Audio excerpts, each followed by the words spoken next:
There is a particular kind of foolishness that belongs only to people who are certain they know their own worth. Sorrel of Harrow's End was one of these. She had spent her whole life being told that she was useful, and she had made the quiet mistake of believing that useful and wanted were the same small word. So, on the gray morning this story begins, she did the most sensible thing a sensible woman could do. She folded everything she owned into one small bag and walked out through the low gate of the only home she had ever known, quite certain that no one would think of her again by nightfall. She was wrong about that. She was wrong, in truth, about a great many things that morning, but that was the largest of them. Because, 3 floors above the gate she slipped through, behind a locked and shuttered door that smelled of cold silver and beeswax, a crown had already been set apart, and her name had already been spoken over it. The Luna crown of Draymore, reserved by the king's own standing order for her, and for no one else living. She did not know this. She would not know it for hours yet, and by the time she did, it would already be far too late to walk away clean. That more or less is the whole trouble with the story that follows. The gate she left by was not the great one. Sorrel had never in her life used the great gate, and she was not about to start on the morning she was leaving for good. She took the huntsman's postern under the north wall, where the frost still held blue in the wheel ruts, and the hounds knew her scent well enough to lift their heads and settle again without a sound. She had one bag over her shoulder, and a hunting knife at her hip, and a heart that felt as though someone had reached into her chest and wrung it out like a wet cloth. She did not look back at Thornhold. She had promised herself she would not, and Sorrel kept her promises. Even the small and pointless and cruel ones she made only to herself. She had been brought to the fortress as a half-starved child, a girl out of the fen country, with no name worth writing in any ledger, and Halvard, the master of the hunt, had seen something in her that no one else had troubled to look for. He had crouched down to her level that first gray day, and told her that a good nose was worth more than a good sword, and that she had the finest nose he had come across in 30 years of service to the crown. She had believed him. She had built a whole life on the foundation of believing him, stone by patient stone. And it was Halvard, only 2 nights past, who had sat her down in the lamplight by the kennels with his kind and weathered face full of sorrow, and told her she had to go. She turned his words over again as she walked, the way a tongue keeps returning to the sharp edge of a broken tooth. There had been another attempt on the king's life, he had said, the third since the spring thaw, and this last one, during a hunt that she herself had marked and scouted and cleared as safe. The great houses were baying now for a throat to cut, someone low enough to bleed without consequence, and a fen-born girl standing at the king's very shoulder made too easy and too tempting a mark. It was not safe for her to remain. It was not safe for the king, while she remained. Halvard had taken both her cold hands in his and told her that leaving was the bravest thing she would ever do, and that he was sorry past the saying of it, and that some doors must be closed so that the people we love can go on breathing behind them. There had been a flicker in his face when he said it, some small thing she could not name, gone before she could catch it. She had told herself it was grief. She was almost sure it had been grief. And Sorrel, who had thrown her own body between King Emeric and a wounded boar's tusks not 2 months before, and carried the scar of it still along her ribs, had nodded and gone quietly to pack her bag, because when the one man who had ever chosen her told her plainly that she had become a danger to everyone she loved, she found she had no argument left anywhere in her at all, so she walked. The road out of the high country ran down first through pale birch and then out across the long empty moor, toward the fens, toward Harrow's End, toward the flat gray nowhere she had been dragged out of as a starving child. Every 100 paces the fortress grew a little smaller at her back. She did not turn to watch it shrink. She was proud of that, in a thin and shivering sort of way, and it did not help her even a little. What Sorrel did not know because she could not have known it, was that at that very hour King Emeric of Draymore was climbing the narrow servant stair toward the kennels, with his heart lodged somewhere in his throat, and a speech he had shaped and reshaped for 11 days coming quietly to pieces in his head. He had meant to tell her that morning. He had lost his nerve a dozen times over, and found it again, and lost it once more, and today at last, he had risen well before the sun, and dressed himself without waking a single attendant, and gone down alone to find the one person in his whole kingdom he could not stop thinking of, to tell her the truth he had guarded far too long. He reached the low room beneath the kennel loft where she slept. He found the narrow pallet stripped and folded square. He found the peg empty where her worn green cloak had always hung.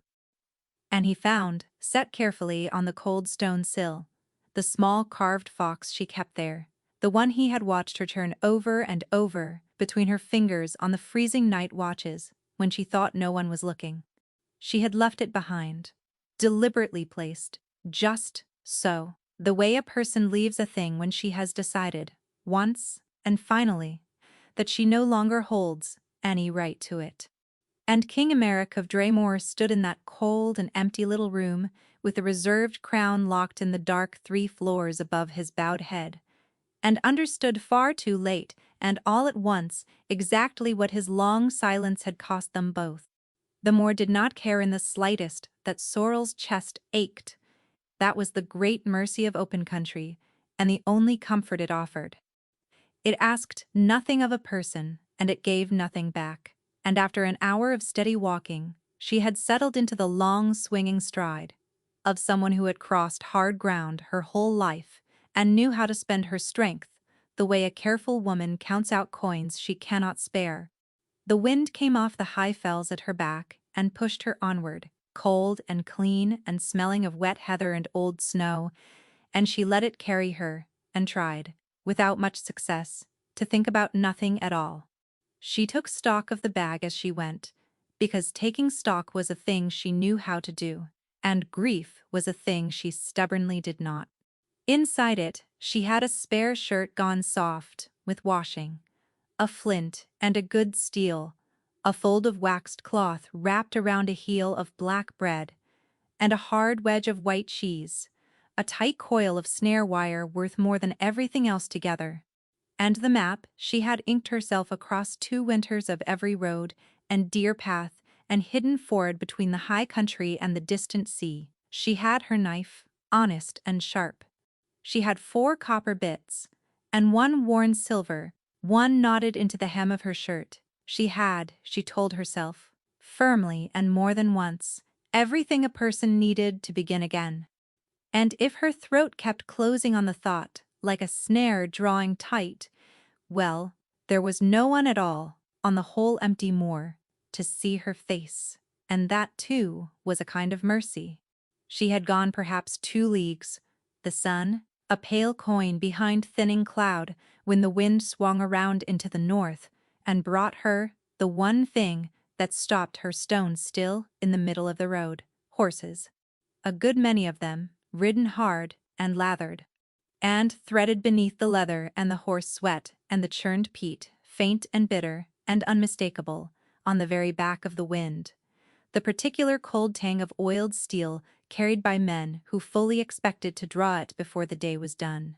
Sorrel had breathed in that exact braid of smells only twice before in all her life, and on both of those occasions somebody had been dead inside the hour. She did not run.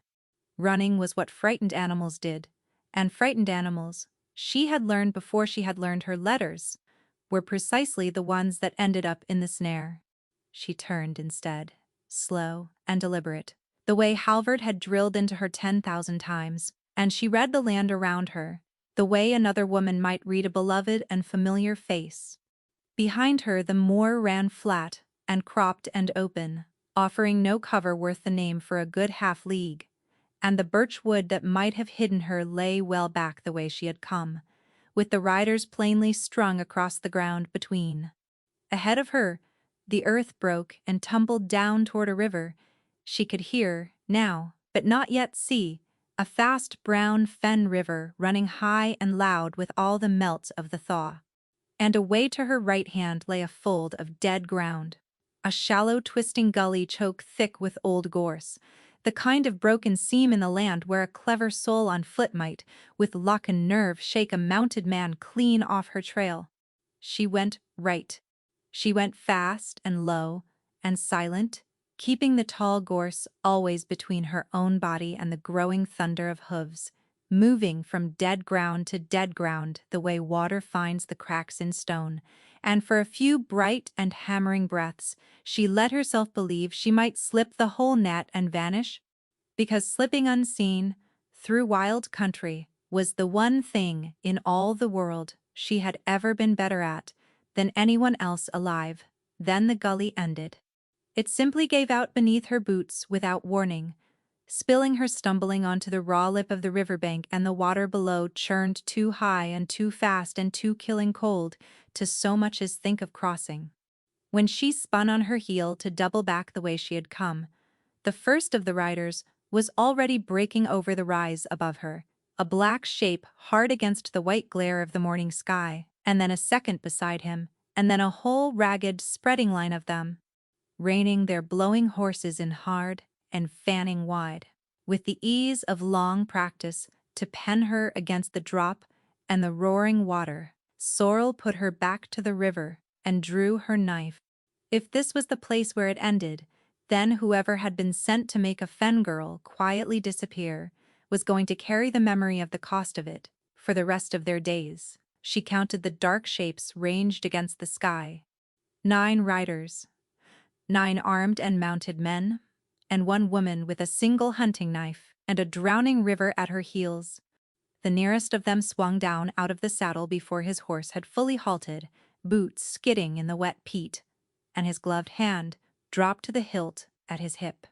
Sorrel bared her teeth and set her feet wide and steadied her breathing, and waited to learn at last whose men had ridden through the night to come for her. The rider reached up and pushed the deep hood of his riding cloak back off his head, and Sorrel's whole braced and singing body went strange and loose with confusion, because she knew him. She knew the iron-gray hair, cropped hard to the skull, and the old white scar that split one eyebrow clean in two, and above everything, she knew the gray and silver colors that no one in all of Draymore was permitted to wear, save the king's own themselves. It was Osric, captain of the king's own riders, a man beside whom she had stood watch on 100 freezing mornings, and he was looking at her now, not the way a man looks at a quarry run finally to ground, but the way a man looks at something precious he has been sick with fear of failing to find in time. He lifted both his empty hands, slow and open and plain, turning the palms toward her so that she could see there was no steel in either one. He told her to put up the knife. He told her that no soul among them meant her the least harm in the world, that they had ridden through the whole black length of the night on the king's own direct order, and very nearly killed good horses in the doing of it. He told her that the king commanded her safe return to Thornhold. And when Sorrel did not move, did not so much as lower the blade, only stood there with her heart slamming against her ribs, and the cold river roaring white behind her, Osric said the one thing that undid her more completely than any drawn sword ever could have. He said that the king had been searching for her since the very first gray light of dawn, tearing through the fortress room by room with his own 2 hands, and that in 20 full years of service to the crown he had never once, not in war nor in siege nor in plague, seen Emeric of Draymore truly afraid until that morning. She let them take her up behind Osric on his tall, lathered gray. She did not understand what was happening, not any part of it, and she had learned, long ago, in a hard school, that when you do not understand a thing, you gather what you can, and you keep silent, and you wait, and above all, you keep your knife where your hand can find it in the dark. So she gathered. The king's own did not treat her as a prisoner on that long ride back. They treated her, if anything, as something fragile and irreplaceable that had been recovered at terrible cost, and that frightened her a great deal more than chains and hard words ever would have. They brought her back in through the great gate, the high one she had never passed under in all her years of service, And that single fact alone told her the whole world had come loose from its pin overnight. They did not take her down to the kennels. They did not take her to a cell, nor to the barracks, nor even to Halvard and the master of the hunt. They took her up through halls of cold pale stone she had only ever guarded from the wrong side of the door, up past tapestries she had never been near enough to see the threads of, all the way to the high council chamber where the great houses of Draymore sat enthroned in carved and frozen splendor. And there her escort stopped, and there the tall doors swung inward, and there Sorrel of Harrow's End, in her mud-stained traveling cloak, with her fen girl's cropped hair and her one small bag still slung across her shoulder, was brought to stand before the whole assembled power of the realm. King Emeric came down from the dais the very instant he laid eyes on her. He did not descend in any way a king was supposed to descend. He crossed that vast and echoing cold chamber, in long uneven strides, with something raw and wholly unguarded blazing openly in his face. And he stopped just short of catching hold of her, both his hands lifting toward her, and then falling back to his sides, because 100 watching high-born eyes would never, in this life, permit what his hands so plainly wanted to do. He said her name, once, low and rough, the way a man sets down at last a weight he has carried far past the edge of his strength.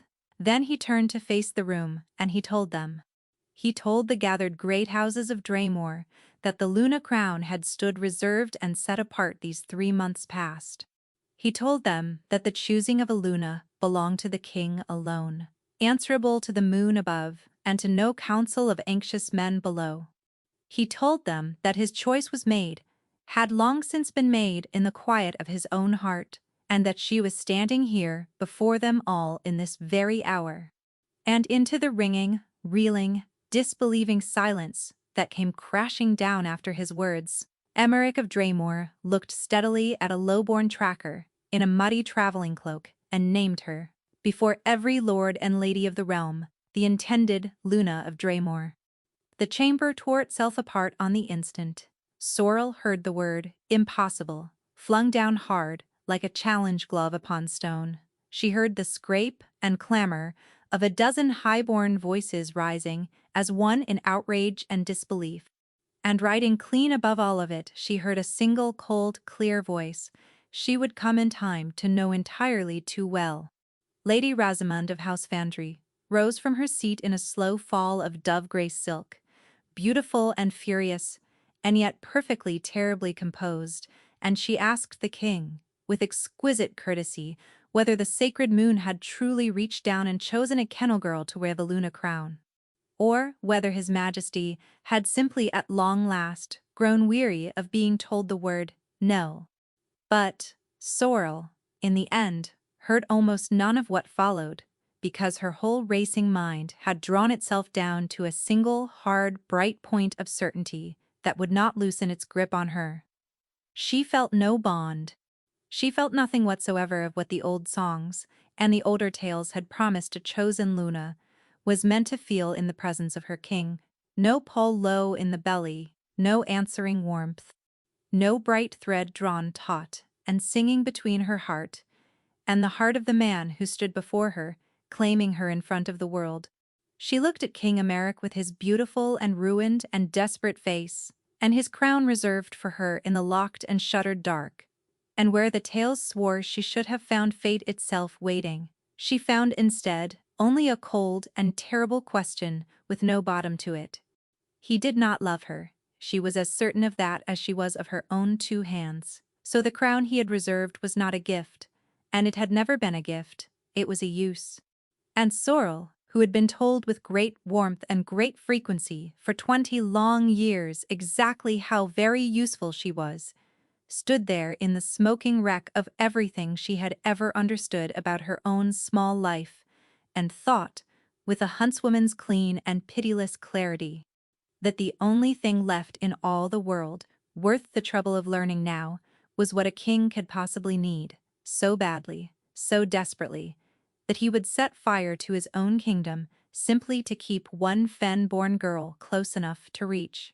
They gave Sorrel a room with a window, and that window was the first thing in all her years that had ever truly frightened her.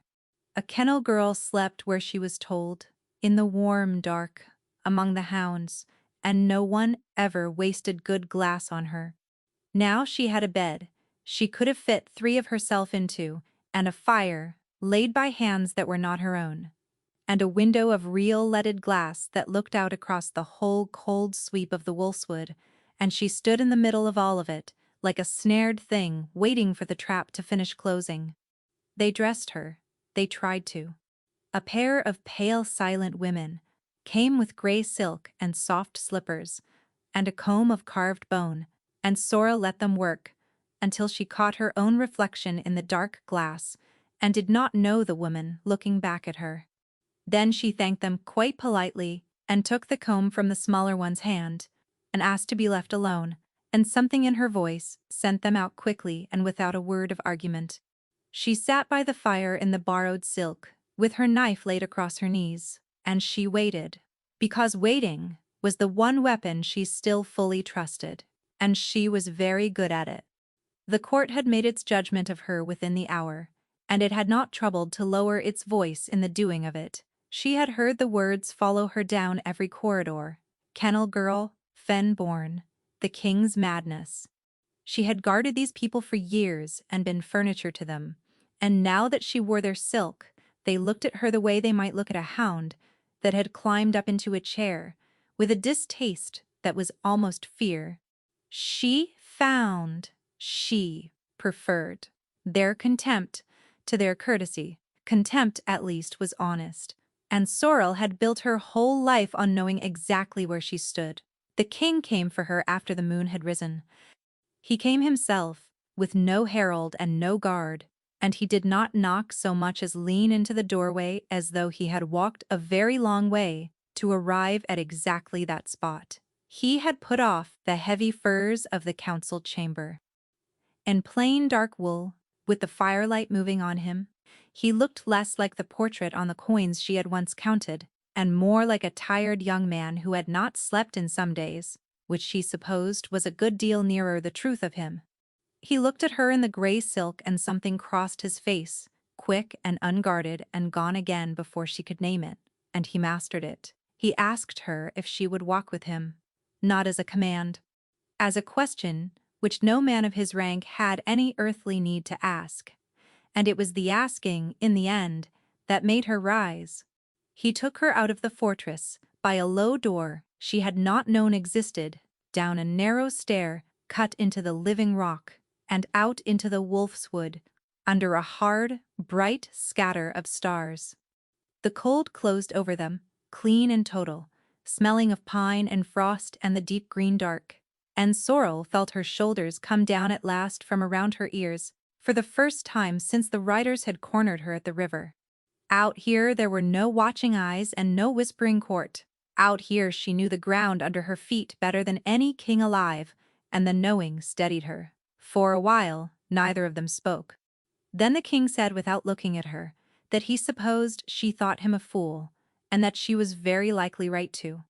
She did not trouble to deny it, and he laughed under his breath a real and rueful sound, and told her he had chosen her because she was the only soul in all of Thornhold who would not lie to his face to keep her place, and that he had need of exactly such a person more than he had ever needed anything in his life. It was not the whole truth, and she knew it was not. And yet it was plainly not a lie either, and the mixture of the two unsettled her far more than a clean and simple falsehood ever could have. So she turned it back on him. If he wanted honesty from her, she said, then here was some for free. She did not believe in the crown. She did not believe that a king reserved the moon's own sacred place for a fen girl he had scarcely traded 12 words with. She believed he wanted something from her, something he had not yet named, and she would think a great deal more of him if he simply said it plainly, rather than dressing it up in gray silk and calling it fate. He was quiet for a long moment, the starlight silver on the hard line of his jaw. Then, instead of answering her at all, he asked her to teach him something. She thought at first she had misheard him. He said it again, plain and unhurried. He said that she could read this black wood the way he could read a chamber full of lying lords, and that he had spent the whole of his life being the cleverest man in every room he ever walked into, and had never once in all that life been able to do the single simple thing she did without thinking. "Teach me," he said, and there was no mockery anywhere in it. "Show me what it is that you see." And Sorrel, who had been braced her entire life for scorn, and so had no armor at all against being taken seriously, found that her throat had gone tight and strange, so she showed him. She showed him how to stand downwind and let the cold air carry the whole wood to him. She named the scents for him as they came. The fox that had crossed their path not an hour before, the old dead smoke of a poacher's fire, the deer bedded worm in the hollow below them. She took his hand without thinking, laid it flat against the torn bark where a stag had rubbed his antlers raw, and she felt him go very still under her fingers, and only then did she understand that she was standing in the dark holding the King of Draymore by the hand. And she did not let go, and she hated with her whole heart how little she wished to. Then the wind shifted, and Sorrel stopped breathing. Under the fox and the smoke and the warm-bedded deer, threaded fine and bitter and terribly wrong through all the honest living smells of the wood, came the cold tang of oiled steel and a man's fierce sweat, close now and upwind of them both, where no honest soul in the world had any reason to be at such an hour. She did not say a single word. She closed her hand hard around Emmerich's and drew him down, slow and silent, behind the rubbing tree, and set her mouth to the shell of his ear, and breathed one small lie into it. "Wolves," she whispered. But her free hand had already found the hilt of her knife, and every scent she owned had gone bright and cold and total, all at once, and out there in the black tangle of her own wolfswood, very close now and closing. There was no time to run, and nowhere to run to, and Sorrel had learned long ago in a hard school that the creature which freezes and the creature which bolts both die in the end, and only the creature that moves first ever lives to see the morning. So she moved first.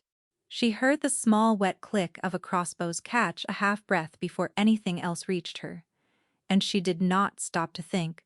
She simply threw the whole of her weight sideways into the king and took them both down hard into the cold leaf mold, as the bolt hissed through the air where his throat had just been and buried itself deep in the stag's tree.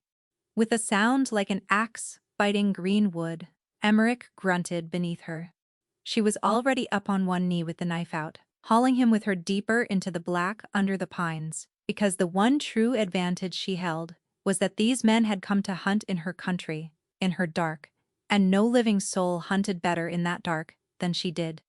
They came out of the trees then, and she counted them, not by sight, but by sound and scent, the way she counted deer, 3 of them, moving in the spread and patient silence of men who did this work for coin, and did it well, not footpads. Not angry drunken farmers with a grievance. Killers trained and paid. The nearest of them closed on the place where the king had been standing, and Sorrel let him come, let him pass within arm's reach of her in the dark, and then rose up behind him, like a thing the wood itself had grown, and took him down across the back of the knee with all her weight.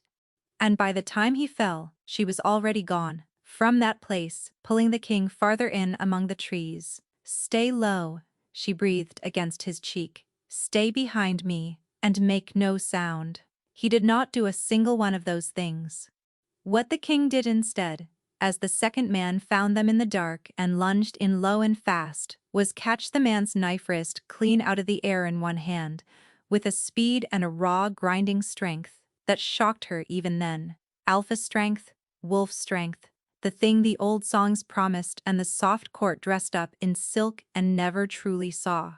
He held that straining wrist locked, while Sorrel stepped in neat under his arm, and ended the matter the fast, clean, certain way Halvard had taught her to end things on the deer. Hot blood spilled over her hand and wrist. She did not feel it. She had gone somewhere, cold and very far away, to the still place behind her own eyes, where there was only the wood, and the wind and the men who had come to make the world into a place with no Americ left anywhere in it, and she found, kneeling there in the dark, that she would not permit that. She would not permit it at any price the world could name. The third man was the careful one, and the careful one, she knew, was always the one who killed you. He did not rush in like the others. He circled wide and slow, and he took the low ground and the upwind of her both in a handful of quiet steps, which meant he knew precisely what she was, which meant someone had told him what she was before ever he came into this wood, and Sorrel took that cold fact and folded it away in the far place to be frightened of later. When there was leisure for fear, he fainted high. She read it in the lean of his shoulder, a full breath before his arm followed, because his dark cloak carried the same oiled steel and cold sweat as the others, and the whole scent of him tilted when his weight did. She turned his blade off her forearm instead of her belly, felt the bright hot line of it lay her sleeve, and the skin beneath it open to the cold air, and she used that clean pain to nail herself back into her own body and drove the heel of her free hand up hard under his jaw, and put him flat on his back with her knee dropped into his chest and the edge of her knife hard against the great pulse of his throat. Then, torchlight bloomed gold and sudden through the black trees, and Osric's voice was roaring the king's name across the whole wolfswood, and boots were crashing down toward them from the fortress above, and the man pinned beneath her went very still with the particular stillness of a creature swiftly recounting its chances of living. A low whistle sounded once from somewhere far out in the dark, 2 clean notes, falling, and the man beneath her knife smiled up into her face. He actually smiled, teeth pale in the dark, as though the two of them shared some private and terrible joke. Then he heaved once beneath her, and Sorrel let him go, rather than open his throat across the leaf mold in front of the arriving guard, and he was up and gone into the black between one sweep of the torches and the next, sure-footed and wholly unhurried, melting back into the trees the way disciplined and well-paid men melt back when the odds have turned against them, and leaving her there kneeling over spilled blood with her forearm on fire and her heart slamming against her ribs, and the king of all Draymore sitting alive in the cold leaf mold at her back. The king's own poured into the little clearing with steel and fire.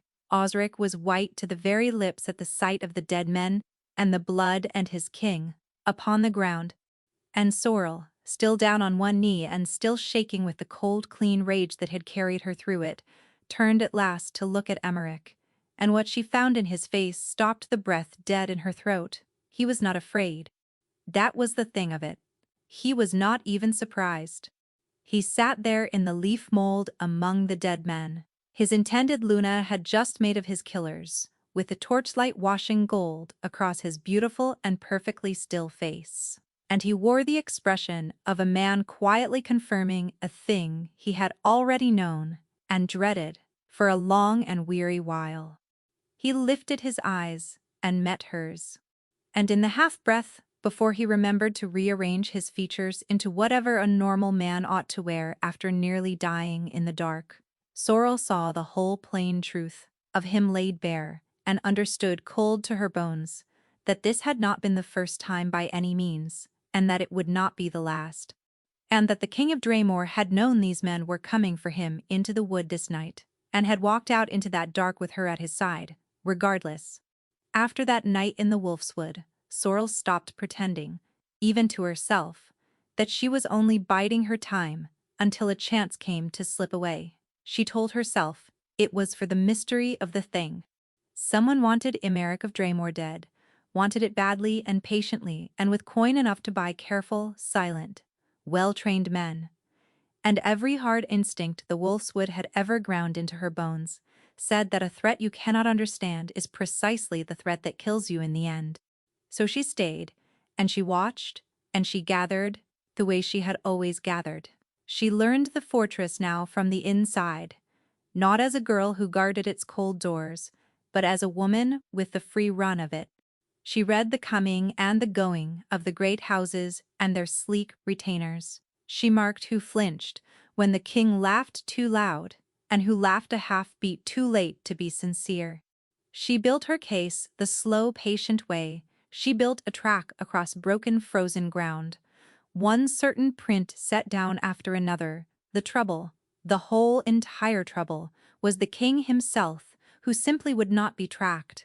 She would corner him with a knife-sharp question about the men in the wood, and he would turn it aside with a joke, so deft and so warm that she would be 3 full rooms away before she understood that he had told her precisely nothing at all. She would press him hard on the whistling man who had smiled up at her knife, and he would tell her with the most terrible sincerity that she was quite fearsome when she was suspicious of him, and that he believed he could happily watch her be suspicious of him for the whole remainder of his natural life. He gave her nothing she could ever use, and a very great deal that she did not know what to do with, and the very worst of it, the part she could not forgive in herself, was that the longer she watched him for signs of danger, the more she found she was simply watching him. It crept up on her the way a fever creeps up on a strong body, unnoticed, until it has already taken hold. He came down to the kennels one grey afternoon, because she had all but fled there, to the single corner of the whole of Thornhold that still smelled honestly of her own old life, and he sat himself down in the clean straw among the hounds in his fine dark wool, and let the youngest bitch climb up and set her muddy paws upon his chest, and laughed up at Sorrel, with his whole careful guard all the way down for once, and something deep in her chest turned slowly over and would not turn itself back again. Her old friends watched the whole thing happen, and they had opinions, as old friends always do. Ansel, who had been a stable boy in the mud beside her when she was a kennel girl, and was a grown horsemaster now, told her bluntly, across a stall door, that the king looked at her the exact way a starving man looks through a bakery window, and that she was a great fool if she truly could not see it. Sella, sharp-eyed, clever Sella from the laundry, who missed not one single thing in the whole gossiping fortress, said only, quietly, that a fen girl who let herself grow warm at a king's fire had best keep firm hold of whose fire it truly was, and that fine and borrowed things had a long habit of being taken back again. Sorrel told the pair of them, with great feeling, to mind their own affairs. Then she lay awake the whole of that night, in the great cold bed she could have fit 3 of herself into, thinking about the king sitting in the straw with the hound's paws on his chest, and she did not sleep, and she was furious about every part of it. Halvard found her the next morning, and that was its own strange and creeping trouble. The master of the hunt, who had sent her away 2 nights running, with such sorrow, written plain across his weathered face, now looked at her across the frosted kennel yard, as though she were a ghost who had walked calmly back in out of the fog to sit down at his table. He smiled, and he welcomed her home warmly, and he told her he had always known in his heart she was meant for great things, far greater than the kennels. And Sorrel smiled and thanked him, as she had thanked him 10,000 times before, and felt for the very first time in her life some small, cold thing shift and settle somewhere underneath the familiar warmth of him, a thing she could not name and did not like the shape of it all. She told herself firmly that it was only that everything around them both had changed. She was very nearly sure that was all it was. It was Rosamond, in the end, who said the quiet part of it aloud. She caught Sorrel alone in the long west gallery, stepping out of a shadowed alcove in a slow fall of dove-gray silk, with 2 hard-faced house-guards kept a careful and deliberate distance behind her, and she was, as ever, exquisitely and flawlessly kind. She told Sorrel that she bore her not the smallest ounce of ill will, that she quite genuinely admired a girl who had contrived to climb so very high on nothing more than a lonely king's passing whim. And then she let the warmth drain slowly and completely out of her lovely composed face, and she said very softly that whims always end, and that House Spandry had steadied and guarded the throne of Draymore for 2 full 100 years, and would go on steadying it long after this present midsummer folly. A wise kennel girl, she said, would think very hard, and very soon, about exactly where she wished to be found, standing when the moon's favor and the king's fancy both at last ran dry together. She smiled, once more warm as spring, and reached out and touched Sorrel's cheek with a single cool gloved finger, and told her, almost tenderly, that fen girls drowned so terribly easily, so very far from home. And then she was gone in a whisper of gray silk down the gallery, and the threat hung in the cold air behind her like frost blooming across glass. Sorrel stood alone a long time after that. She knew she should be afraid, and some small, sensible part of her truly was. But the larger part of her, the traitor part, she had spent her whole life keeping starved and silent, was not thinking about house, Vandry, or drowning, or the whistling man in the wood at all. It was thinking of a tired young king, laughing up at her from the straw, with his guard all the way down. It was thinking of the warmth of his hand under her own against the rubbing tree, and the way he had asked her to teach him, and then, unlike every other soul she had ever known, had truly and completely listened.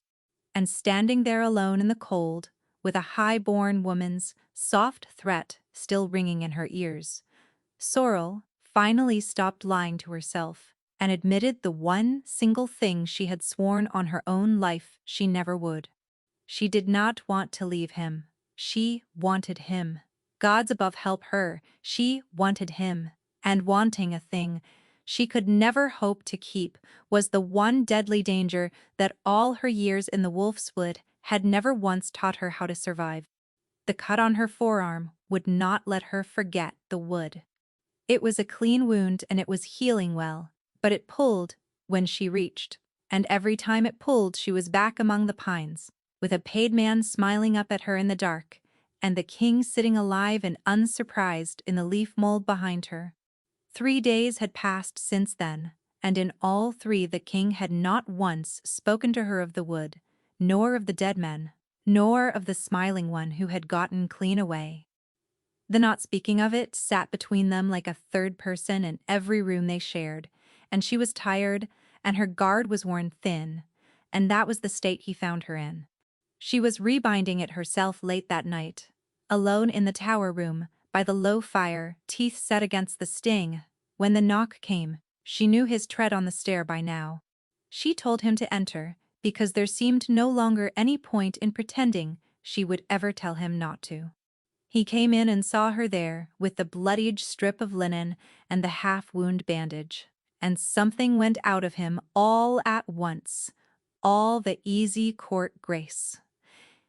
And he crossed the room and knelt down in front of her chair without a word. She let him. She did not know why she let him, except that his hands were careful and warm and certain, and no one in all her life had ever once knelt to tend her. He wound the bandage slowly, and he did not look up, and he said quietly that she had nearly died in that wood because of him, and that he had lain awake every night since, with the sound of that bolt in his ears. That was when she broke. Not loudly. Sorrel had never in her life broken loudly. She simply set her free hand over his to still it, and told him she could not do this any longer. Every day he would not say what he truly wanted from her, and every day he would not leave her be. And she was not built for it. She had been made careful. She had been made to want only things she could reach and hold and keep. "Tell me it is a scheme," she said, her voice gone low and ragged. "Tell me you need a knife you can trust at your back, and nothing more. Tell me anything at all that makes sense, because you are teaching me to want a thing I cannot have, and I do not know how to survive that." He looked up at her then. The fire was in his eyes, and there was nothing careful left in his face at all. "What if it is not a scheme?" he said. "What if I simply want you?" She told him that men like him did not want women like her, but it came out of her as barely more than a breath, and she was looking at his mouth, and she despised how badly she wanted to be wrong. He rose up onto his knees, slow, the way a person moves towards something wild that might bolt, and he said that she did not believe him, and that she had no reason yet to believe him, and so she should tell him to go and he would go, that very moment, and never trouble her again. Or, he said, and his voice dropped to almost nothing. She could tell him to prove it. The room had gone very quiet. Her own pulse was very loud. "Prove it," she heard herself say. And he kissed her, and every careful and guarded thing in the whole of Sorrel went white and silent at once. His hands came up to frame her face as though she were something rare, and his mouth was warm and certain and unhurried. And there was no court to perform for, and no crown between them, and no watching eyes at all. There was only the fire and the two of them, and the sudden, overwhelming fact of him. She had spent her life being wanted for her nose and her knife and her steady hands. She had never once, in that life, stood in the path of a man's plain, helpless, undisguised wanting, aimed at no part of her but herself. It undid her more completely than any blade ever had. She let herself lean into him, one hand fisted in his collar, and for a long moment there were no careful words left at all, only the warmth of him, and the quiet crackle of the fire, and the steadying certainty of being wanted for nothing but herself. When at last they drew apart, she rested her forehead against his, and simply breathed, and for the first time in her whole, hard and watchful life, Sorrel let herself be held by someone she had not first checked for a knife.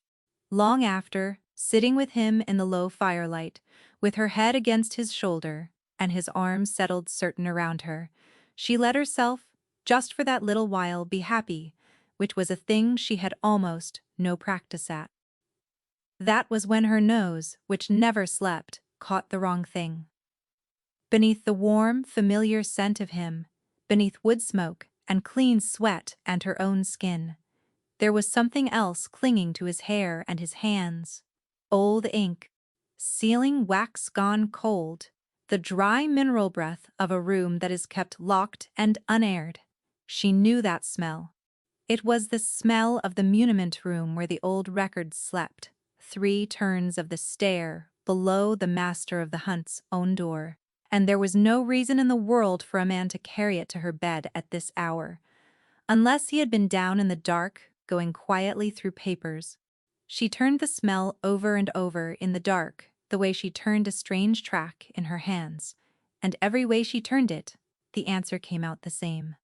He had lain with her and held her, and let her be happy, and at some hour, in the days just past, he had also been somewhere, he had not told her, of doing a thing he did not mean for her to know. Sorrel lay very still in the circle of his warm arm, happy and dishonestly still, and did not sleep at all. The betrothal feast was Rosamond's revenge, dressed as a courtesy. The houses could not stop the king naming his Luna, so instead they insisted on doing it properly, with the whole court gathered and a great feast laid, and every lord of Draymore present to watch the kennel girl paraded in silk, and they plainly hoped found wanting. Rosamond had arranged every part of it with exquisite care, the seating that set the kennel girl where the whole hall might study her at its leisure, the strange rich dishes she would not know the proper eating of, the dances she had never been taught. It was a trap, built entirely out of courtesy, the one kind of trap Sorrel could neither smell coming nor cut her way out of, and she walked into it in borrowed silk, with her chin held up, because there was nothing else in the world to be done. Sorrel stood among them in deep blue, and felt every eye in the hall crawl across her. She had guarded 100 such feasts from the walls, never once stood inside one, and she felt as exposed as a hare in an open field. Then she caught Amaric's eye across the crowded floor, and he smiled at her, slow and private, the smile that was only ever hers, and the tightness in her chest eased a fraction. He took her out onto a high balcony, where the music thinned and the cold night air came up off the wolfswood, and for a while they only stood there and did not speak. "You hate this," she said, watching his face. She had learned the true shape of his laughter by now, in the dark, and she could tell when he was only wearing it. He was quiet. Then he laughed, low and surprised and real, and said that he supposed he did. He had been doing this since he was 19. He told her the smiling and the performing being exactly what each of them needed him to be, so that none of them would look too closely and see what he was not. And he could not decide, he said, whether that made him clever or only tired, and then he stopped and shook his head and tried to fold the tiredness back behind the smile. She reached up and touched his face. His breath caught. The false smile came apart in her hands. "You are not what they think you are," she said quietly. "You are so much more than the thing you perform." "And the man underneath all of it," she said, and her voice went rough. "I find I like him a great deal." Something cracked wide open behind his eyes, and he kissed her, and this kiss was nothing like the fire of the night before. This one was grateful, and desperate and undefended, and as his mouth met hers, the world tilted on its pin, because all at once she could feel him. Not his hands, not his warmth, him. His relief and his fear, and a tenderness so fierce it frightened her, pouring in through the place where they touched, distinct and clear and entirely other. The bond. The thing she had stood in the council chamber and sworn on her own 2 hands did not exist. It had not been absent at all. It had only been sleeping, and now it was awake, and it was real, and it was singing between them, like a struck string. It was nothing like the old songs had promised and everything like them, at once. Not a chain and not a leash, as she had always feared it would be, but a window thrown suddenly wide between 2 rooms that had stood wall against wall their whole lives and never once known the other was there. She could not now tell where her own racing heart ended and his began. Sorrel jerked back with a gasp, her hand at her own chest. Emmerich's eyes were black and blown. "Did you?" he began. His voice was unsteady. "Sorrel, I felt—" "It was nothing," she said, quick and flat. The old fear had her by the throat. "It was only a kiss." He went still.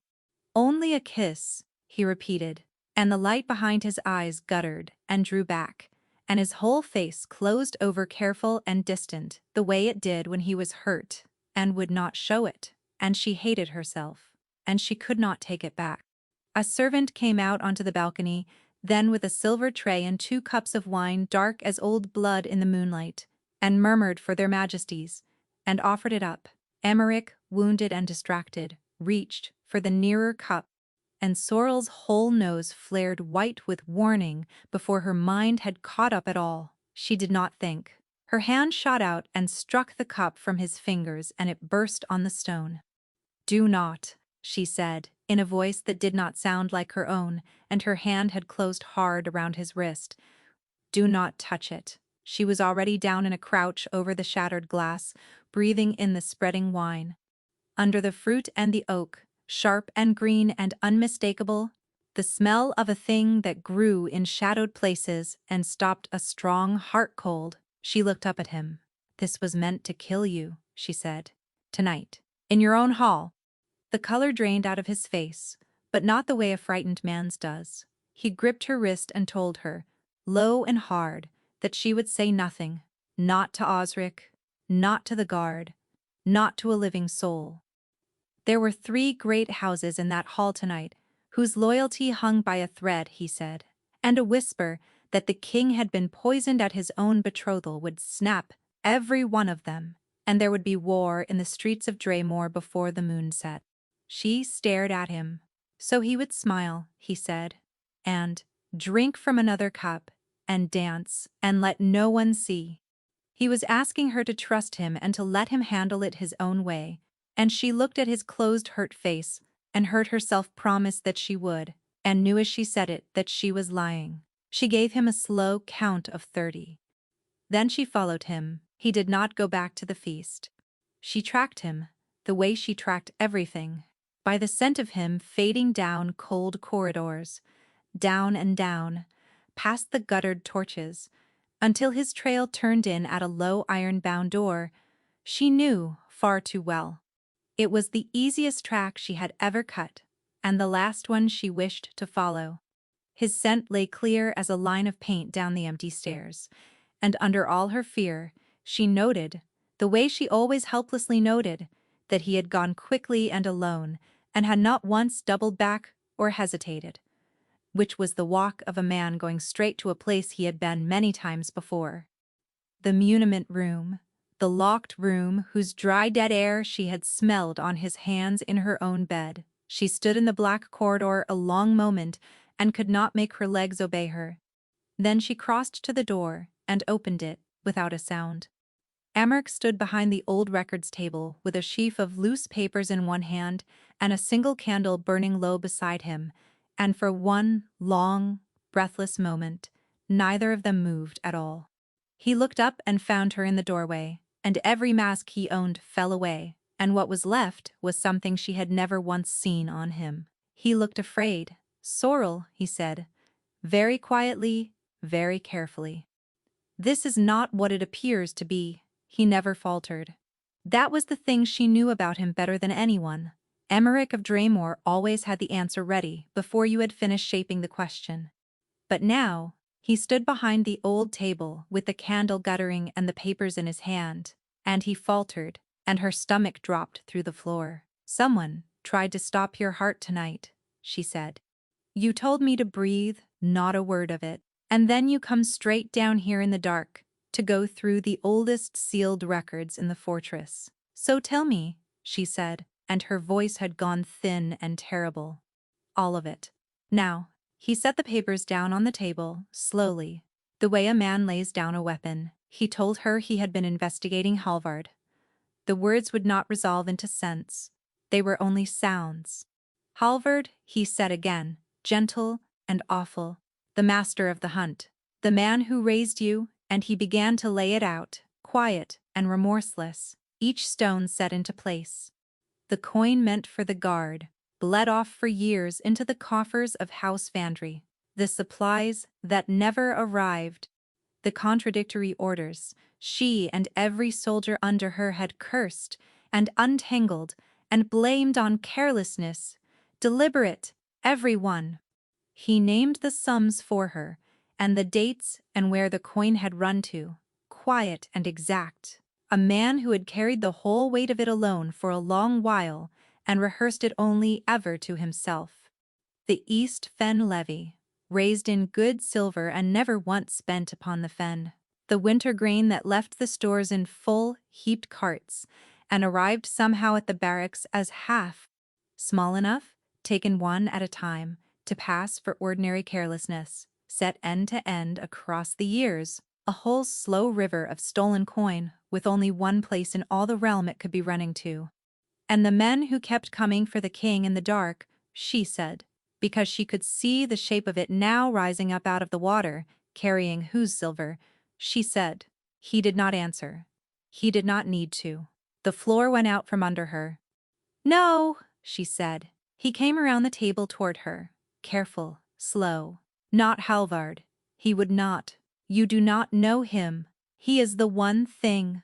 She stopped, because under the roaring of "not him, never him," something cold and quiet had already begun to assemble itself, print after print, and she could not unsee a track once she had cut it. That was the cruelty of the very gift he had given her as a starving child. He had shaped her into a creature that could not look away from the truth once it had caught the scent of it, and now the truth she had caught, clear and bitter and undeniable, was him. "You needed someone close to him," she said.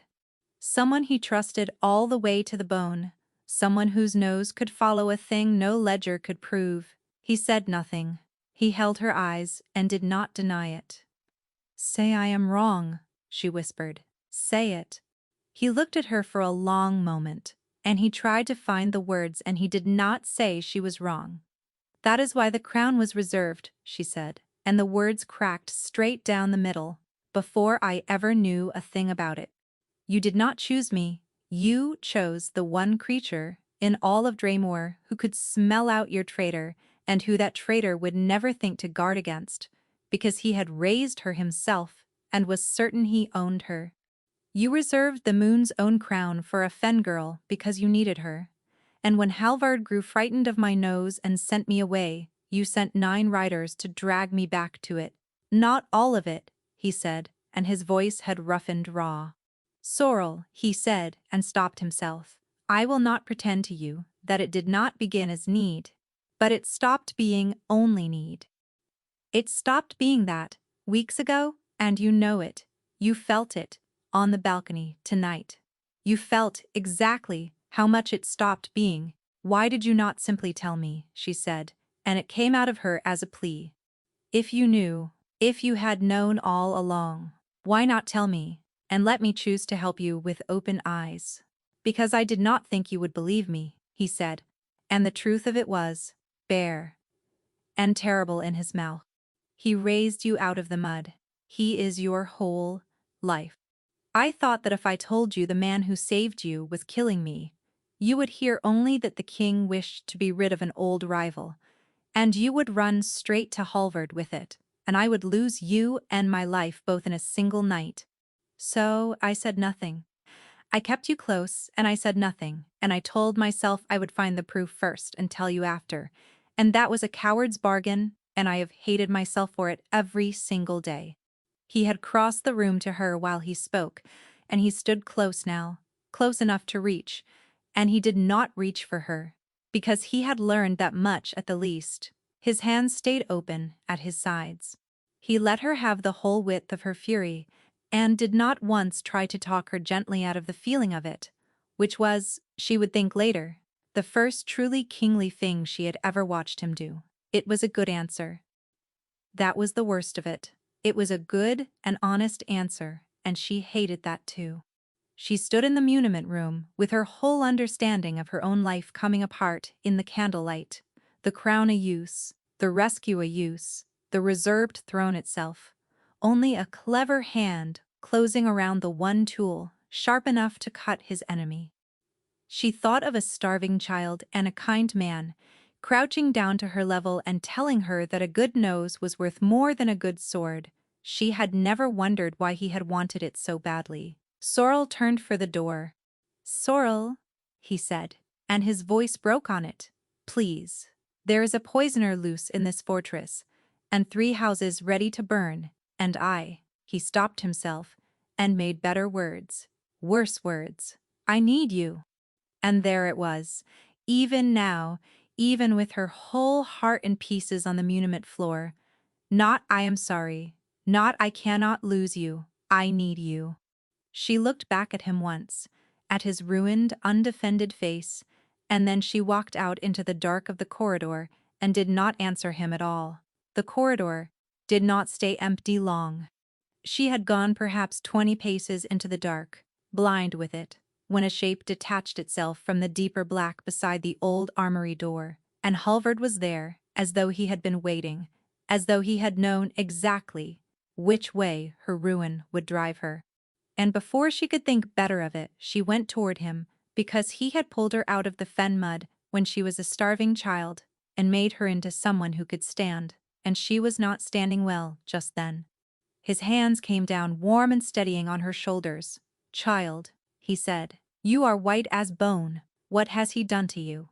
And because it hurt too much to hold, she told him. "It was a lie," she said. "The crown, the choosing, all of it. He never wanted me. He only wanted a nose." Halvard's weathered face filled up with sorrow, and he drew her in, and he said, gently, that he had feared exactly this, that he had tried to spare her exactly this, that it was why he had sent her away. He was so sorry. He had always been so sorry, and then he sighed, and held her a little apart, and told her it was worse than she knew. The king, he said, was not the wounded innocent he played. Those attempts upon his life were staged, every one. Theater to win sympathy and mask his purpose. Emeric meant to break the great houses of Draymore, root and branch, and rule alone. And he had begun already. He had seen it himself, not an hour past. The king had murdered the visiting envoy of House Marinot in cold blood, and meant to lay the blame on Vandry to justify the purge. And Sorrel was to be the ruin of them all, the honest face that made the lie believable. She stared up at him, trying to make the pieces fit into something that held together, and they would not fit because she knew Emeric, the way she knew the smell of coming rain. And he would never. She began almost to say so. And then her nose, which never slept, which had never once in her life lied to her, told her the truth her breaking heart had missed. Halvard smelled of nightshade. Faint, green, sharp, caught in the wool of his sleeve, where a careful man might brush a cup. The same shadow-grown poison she had crouched over on the balcony an hour past. And under it, fainter still, older. A scent she had filed away in the cold, far place on a night in the wolfswood and never forgotten. The particular scent of the careful man who had smiled up at her knife before he melted into the dark. It was on Halvard. It had always been on Halvard. She had simply never thought to smell the man who raised her, because you do not check your own foundation for rot until the day it gives. Everything went very quiet, and very cold, and very clear. Halvard was the traitor. Halvard had poisoned the cup tonight with his own hand. Halvard had sent the men into the wood, and Halvard had lied to her just now with the exact same warmth he had used to send her away. And there was no dead envoy, and no murdering king. There was only an old wolf who had run out of patience and meant to use his last and sharpest tool one final time. Emeric had told her the truth, all of it, and she had walked out on him for it. She did not let a single flicker of it reach her face. She had been raised by the best liar in Draymore, and for once in her life, she was grateful for the schooling. She let her shoulders sag and her eyes fill, and she asked him, small and shaken, what he would have her do. Halvard's eyes sharpened with a satisfaction he could not quite hide. They would go together, he said, to the assembled houses, before the king could twist the tale, and she would tell them what the king had done. Her word, the intended Luna's word, would be believed, where his own never could. It cannot come from me, he said, soft and kind and false. I am only an old huntsman. It must come from you. They walked, and it was the longest walk of her life, and every step of it she gathered. She had no proof, only her word and her nose and the truth, and one wrong move in that room would put a knife in her back and set the kingdom alight. The great houses were assembled in the lesser hall, roused and frightened by the whisper of poison, and every face turned when Halvard brought her in. It grieves me beyond words, he told them, bowing, to bring you this. But the king has done a terrible thing tonight, and his own chosen Luna witnessed it. He held out a hand toward her. Tell them, child. Tell them what you saw. Every eye in the hall swung to Sorrel, standing small and mud-born among the silk. She looked for Emeric, and found him just come through the far door, Osric at his shoulder, his face going white as he understood the trap he had walked into. She met his eyes across the whole length of the hall. I am sorry, she told him with no words at all. I should have believed you. Then she turned to the assembled houses, and she lifted her chin. I saw nothing of the sort, she said, and her clear voice carried to every corner. Because it never happened. It is Halvard who has lied to you, my lords. The king was poisoned tonight in his own hall, and I knocked the cup from his hand myself, and the poison in it was nightshade. She turned and looked full at the master of the hunt. And the man who carries the smell of that same nightshade in his sleeve at this very hour, she said, is standing beside me. Search his quarters, my lords, now, while he is here in this room and cannot reach them, and see whether you find the ledgers of House Vandry's silver and a poisoner's store, or whether you find nothing at all, and I am only a hysterical fen girl. This is madness, Halvard said, and for the first time in her whole life she heard his warm voice crack. She is distraught. She has been used and cast off, and she does not know what she says. A search costs you nothing, said a cold, clear voice from the side of the hall.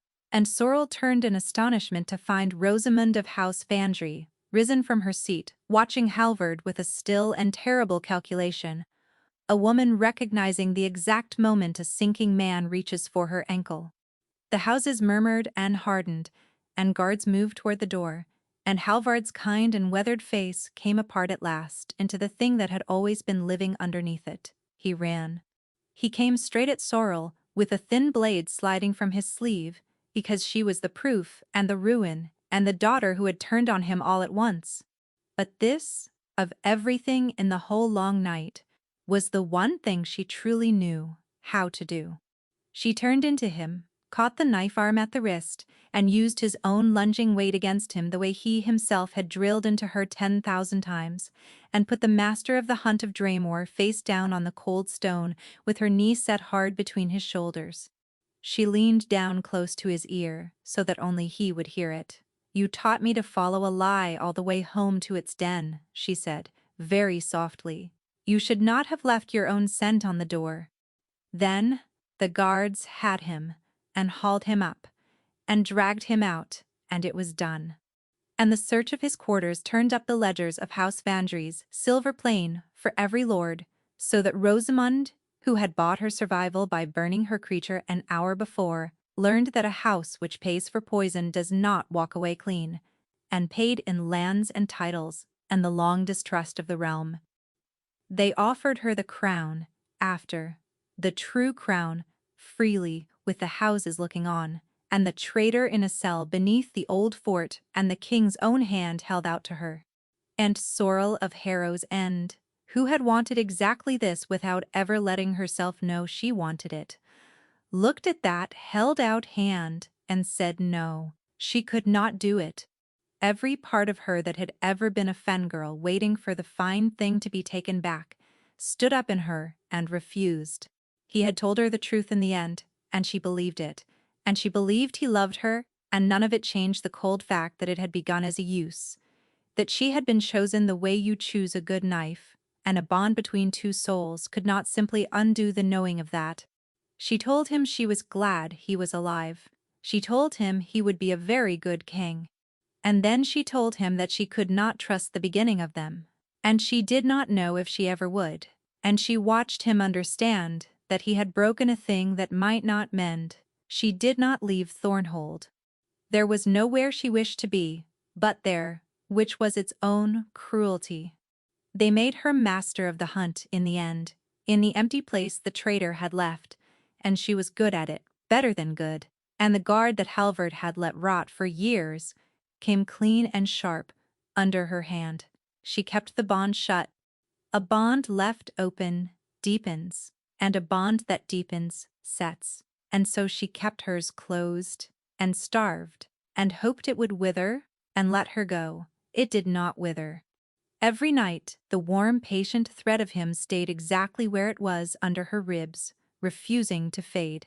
And Emeric courted her, not with the crown, which she had refused, and not with the wealth of the throne, which she had never wanted.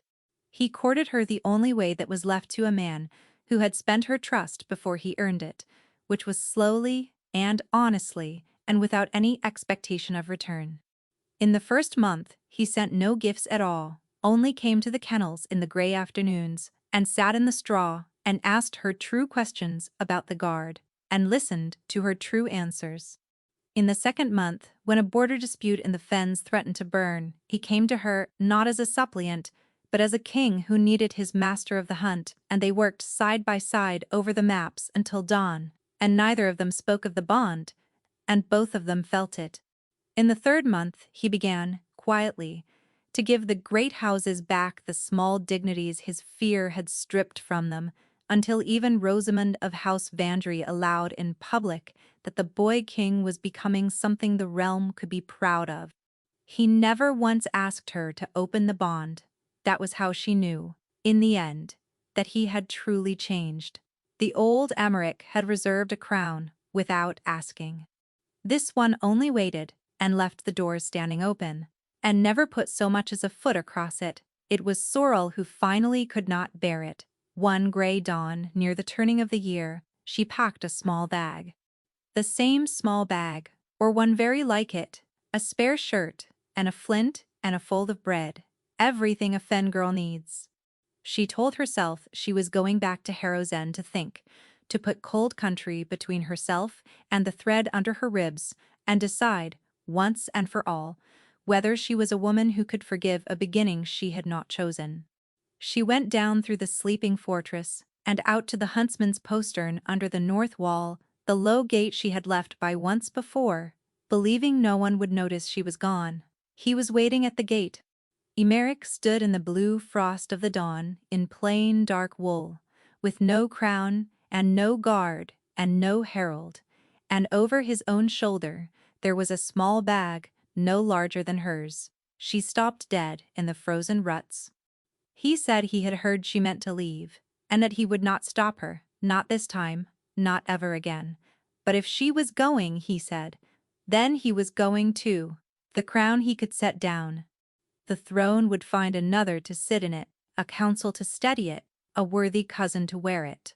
But there was no second sorrel anywhere in the world, and no bag small enough to hold what he would lose if she walked out of that gate alone. So, he had packed one bag, as she once had, and if the fen would have them both, then he was ready to be nobody at all, so long as he was nobody beside her. She stood in the cold and understood, all at once, that she had had it backwards from the very beginning. She had believed the reserved crown proved she was only a use, a tool chosen for her sharpness. But a man does not lay down a throne for a tool. He stood at the low gate with one small bag, offering to give away the whole of Draymore, and the crown he had reserved in the dark so many months ago was suddenly the smallest thing he had ever set at her feet. Then let it be the fen, she heard herself say, and her voice was not steady at all. Or, let it be Thornhold. I find I do not much care which, so long as you are the fool standing beside me in it. And she opened the bond. It hit her like a door blown wide in a storm, all of it at once, every hour of his fear and his patience and his starved and hoping love pouring through the place she had kept shut for half a year, and she felt him gasp with it across the frozen yard as it poured back the other way, hers into his, nothing held back now. The two of them standing at the low gate with their small bags at their feet and their whole selves finally open to each other in the rising light. He crossed the frost and took her face in his hands, the way he had the very first night in the wood, and this time she did not pull away. From his pocket he drew a small carved fox and pressed it into her palm and closed her fingers over it, the fox she had left on a cold sill the morning she walked away, believing she had no right to any of it, kept by him all this while. You always had the right to it, he said against her mouth. To the fox, to the crown, to be wanted for nothing but yourself. I only reserved it in the dark. It was always, always yours. In the end, they did not go to the fen, though she made him believe for a full day that they might, because a fen girl is entitled to her small revenges. The whole city came out for the crowning when it came, the boy king none had believed in, and the fen-born master of the hunt who had smelled the rot when every high-born nose in the realm had missed it. She wore the Luna crown that had waited so long in the locked and shuttered dark, and it fit as though it had been reserved for exactly her head, which of course it had.